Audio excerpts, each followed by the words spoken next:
The moral argument. Premise number 1. Morality is a rational enterprise. Premise number 2. Moral realism is true. Therefore, moral facts and duties exist. Premise 3. Moral facts and duties cannot be grounded in creation. Premise 4. Moral facts and duties must be grounded in a rational, necessary source. Conclusion: this source is God.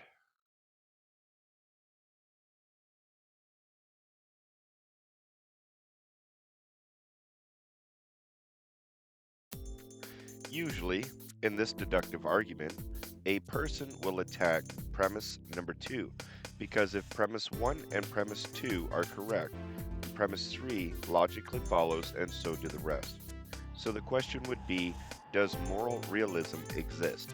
Before I continue, I will define some of these terms. Moral realism is basically objective morality, and moral relativism is subjective morality. Now, there is a reason why I believe this is a good argument for the existence of God, and this is because if moral realism is true, then there must be a rational, necessary, personal being that is outside of time and space, which we know to be God.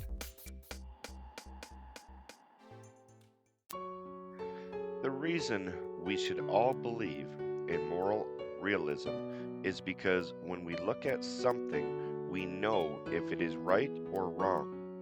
It is a feeling that you get. Example, you see a video of a child being murdered. What is the initial feeling you will receive?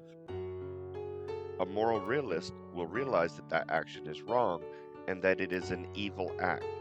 The moral relativist will have to admit that it is only wrong to them, possibly not to the person doing the action. Now, before I get an atheist mad at me, I'm not saying an atheist cannot be moral and do good things, because they can, and they do. What I am saying is that an atheist cannot justify why they do good things, and Christians can. We have justification because our morality is grounded in God. As it says in the Bible, Ezekiel chapter 11, verse 19. And I will give them one heart, and a new spirit I will put within them. I will remove the heart of stone from their flesh, and give them a heart of flesh. Ezekiel 32:26. And I will give you a new heart, and a new spirit I will put within you. And I will remove the heart of stone from your flesh, and give you a heart of flesh. Jeremiah 31:33. For this is the covenant that I will make with the house of Israel. After those days, declared the Lord, I will put my law within them, and I will write it on their hearts, and I will be their God, and they shall be my people. Hebrews 8:10. For this is the covenant that I will make with the house of Israel. After those days, declared the Lord, I will put my laws into their minds, and I write them on their hearts, and I will be their God, and they shall be my people.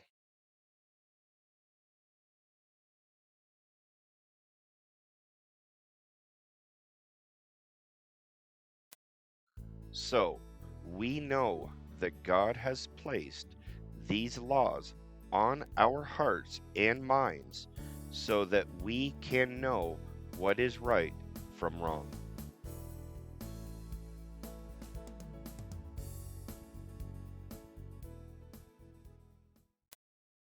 Can an atheist justify their morality?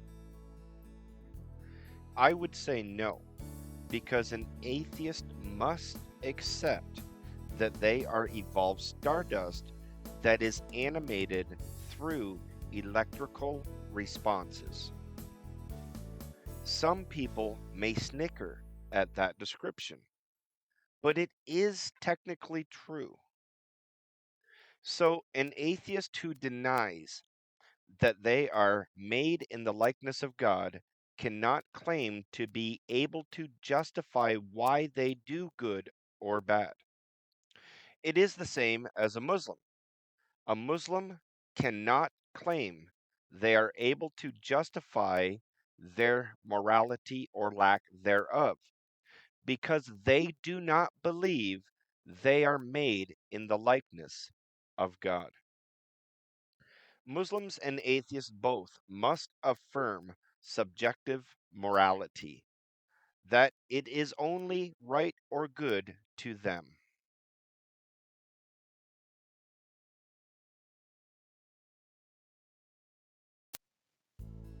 Conclusion: atheists and Muslims cannot claim to have objective morality because they both deny that they are made in the likeness of God. Christians can justify their morality because our morality is grounded in God and placed upon our hearts and minds. I pray just one person comes to know the true triune God. Amen.